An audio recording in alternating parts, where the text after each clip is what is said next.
Alright guys, Anthony, this is the graveyard shift I'm on right now.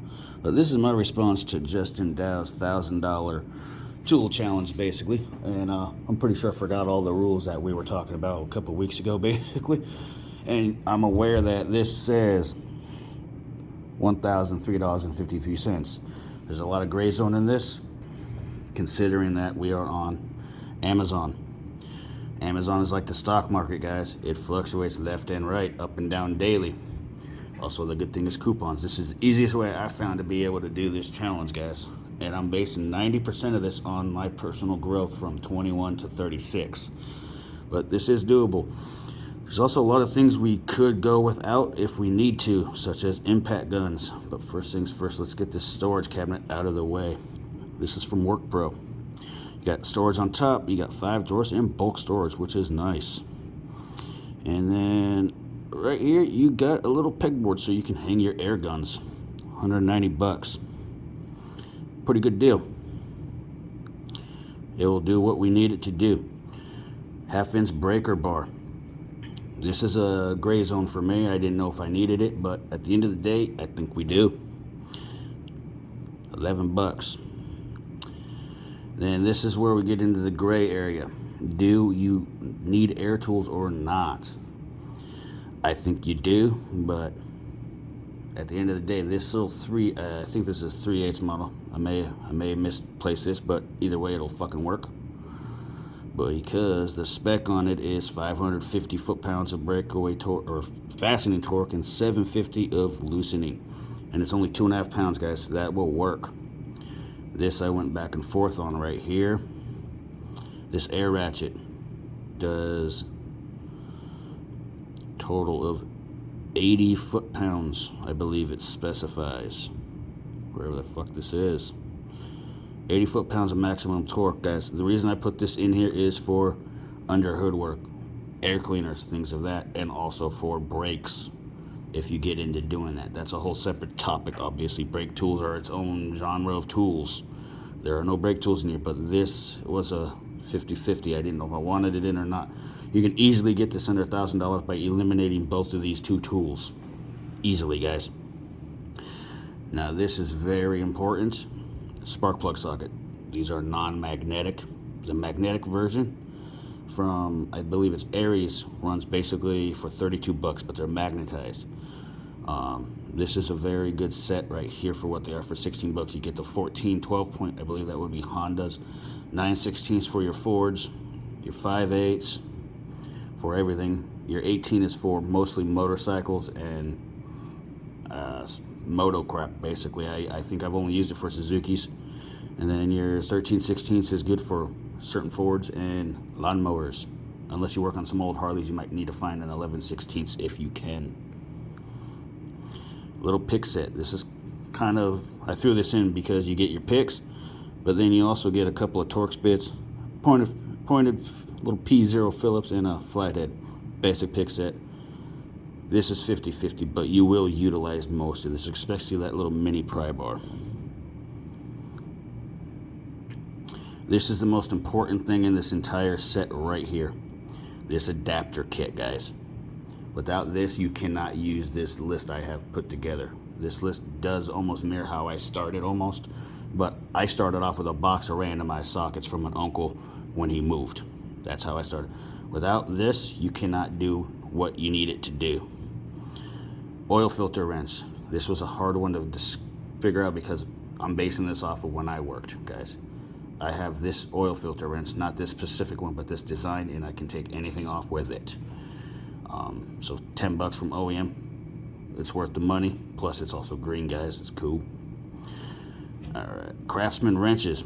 I fucking love and hate these guys, but this is the best completed wrench set I was able to find for under $100. And there was only one problem with this wrench set, and it is down in here somewhere. Right here it tells you what you get. You get the mini wrenches. Obviously, there's no skips in the metrics, all the way up to 22, except the 16, which is fucking stupid. For a few extra bucks, throw it in, guys. But here's the good part: you get your SAE from a quarter size all the way to 1 1/8 in inches. So not having the 16, you're okay because you got a 5/8. Just because I know the conversion, guys, is not an excuse to use conversion for everything. It's not an excuse to not use the proper tools. Of course, you stand by old Craftsman set. I still use these style Craftsman screwdrivers till this day. I have a separate video on screwdrivers I want to do. I just haven't done it, guys. It's about wooden handled screwdrivers, basically. So I'll be working on that at some point this week. Now, this was a 50/50, but for 20 bucks, guys, basically, you can get yourself a basic test light and a basic meter. Doing this, you can check your fuses, you can check your alternators. You could also use this for parasitic draws if that could be a possible complaint, by using this hooked up a specific way and pulling fuses. Just because this is not a automotive meter doesn't mean it is not capable. I used a $15 Edge Tech meter for years before I got a snap-on meter, guys. Test light is a test light. No power probes, guys. That's not a beginner tool by any means. It's not even an advanced tool at sometimes. It's a master useful tool. For me, I still fuck up using that thing. Deadbolt Hammer Set. This is critical, guys. I personally don't like these hammers by any means, but for 35 bucks, or now $42, never mind. This is the stock market of Amazon. You get a solid soft face deadbolt, you get a deadbolt ball peen, and you get the little brass cap guy. For non-sparking applications, you guys will need to figure that out as you go. This plier set from Gear Wrench. Basically, this is all you need to start with, guys. You will need bigger and different awkward sizes, bent tips, longer dikes, longer channel lock styles, things of that nature. But to get started, this is a solid set. My coworker that I am working with right now has basically this set, and they are on par with my Nipex and some of my more higher end stuff I have from Klein. Basically, I don't own any snap-on pliers, guys. I specifically own Nipex. We all know what a fucking key set is, guys. I have not used this brand personally in this though, but these are ball and Torx and metrics and hex. Basically, it's a complete set. I have a video on SP magnetic ones I want to do for those as well, guys. This set I can speak to for 30 bucks. I bought this exact set for my coworker. So this set for $30 will have you covered from 2mm to 19mm and 1/8 of an inch all the way to 3/4 of an inch in 3/8 socket size, guys. So for 30 bucks, that is really nice.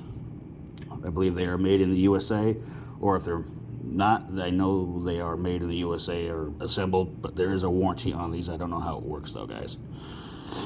Quarter drive set from Gear Wrench. You got 4mm all the way to 15-inch shorts and deeps, and your equivalent in SAE, plus a couple extensions and a wobble and a ratchet, and the little palm guy, guys, which I find very useful. For 80 bucks, that's perfect. Then we got the 3/8 set. You get deeps and metric and standard all the way up to 19 in both sizes. There's no skips in this set, I believe. And I do believe the SAE set goes all the way up to 1 inch in short and 7/8 in deep, I believe. So that's the only downfall here, but I'm not worried about that. You get a stubby 3/8 and a long 3/8, a wobble, and a couple extensions. This is a comparable set, guys. It's more than I started without, personally, guys. Then we got this for 50 bucks, guys. Serpentine Belt Kit for 50 bucks. Just buy it. End of story, guys. You will use this a lot. The reason I didn't put any half drive sockets is because you do not need them starting out. You need this basic set. I know there's flip sockets out there, but I don't like them. I have them, I don't use them, but I like individualized sockets. You get 17, 19, 21, and 22. And then on the other side, you get 3/4, 3/16, 7/8, and 15. With a little extension, guys. This will basically change every tire you need. End of story. Even though there's technically a couple counterparts because of the conversions, but at the end of the day, use the right tools for the job, guys. And then last but not least is a Pry Bar Set from Tecton for 36 bucks. These are, I believe, made in America. They have the striking cap and these will work very, very well. And I believe these will hold up. I might even buy these just for the house so I don't have to keep dragging my Mayhews back and forth. But at the end of the day, this will work, guys.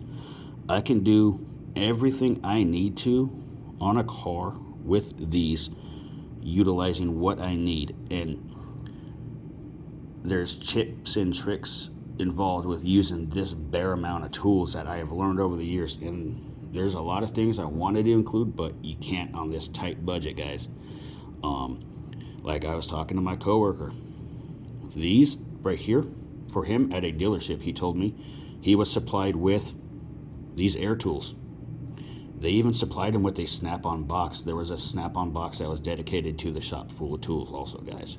And this is a guy that I work with. This is his experience. And he did not need a torque wrench either. He specified. They gave him preloaded torque wrenches also. But that's why there's so much gray zone involved in this. But after taxes, this is basically $1,075. Definitely, this is my take on things. But I believe with this set, you should be able to start out really, really quickly and really fast. And you should be able to do almost anything with this set of tools. And with that said, I'm going to show you guys what I started with at 21, 22 as a lube tech. I'm not talking brakes, by the way. I'm talking just changing transmission fluid and all this crap. Obviously, this little dude here was my oil wrench. We all know what this guy does. This guy's awesome. Little filter wrench. I like this one. This is good. I actually had this one right here and this Craftsman one right here. It looks just like the OAM one, but it's Craftsman, guys. I had that. I also have a 929 channel lock somewhere. I just don't know where it is. And that one was great for working on those mid 90s rusted out crap Chevys. This guy right here is critical. A dog bone wrench in metrics. I don't have an SA one. I've only had this one. You have all this right here. You have everything you need for all your drain plugs in this, guys. $15 if you can find them still. Worth the money. And then a ratchet. Not necessarily snap-on, guys, but a 3/8 ratchet with a 1/2-inch adapter and even a 1/2-inch to 3/8 adapter to work on your drain plugs, guys. This is actually the wrong tool to use because of the detent. It can damage those fasteners, but starting out, guys, use what you can. They do make specific ones that do not have this detent in them. Guys, this is the wrong tool for the job, but you're not expected to have everything right away. And then my favorite right here, an old adjustable, or as I like to call this, a Mexican socket set, guys. I use this for square plugs if I ran across them every now and again, and this is a solid option. But nowadays we have the Nipix Plier wrenches out, which are phenomenal, guys. This basic little setup I just showed you guys was what I used to do most of my oil changes. And then, of course, the most important little guy in the world, a little 2-ounce hammer. I just have this on hand for no reason right now, guys. But at the end of the day, those tools I just showed you guys did not live in my toolbox. They lived on a little service tray in the lube area in the shop. The rest of it lived in my box. With those tools, I never had to walk across the shop for those tools. They lived right there, and I could change oil on 3 cars at a time without having to leave the front of the shop. End of story, guys. It's about efficiency. That's what worked for me when I was 21. I'm 36 now. Times have changed. It's very different, obviously, guys. But that's my take on this $1,000 budget, guys. Tell me what you guys think in the comments, man. Thanks. I gotta get to work.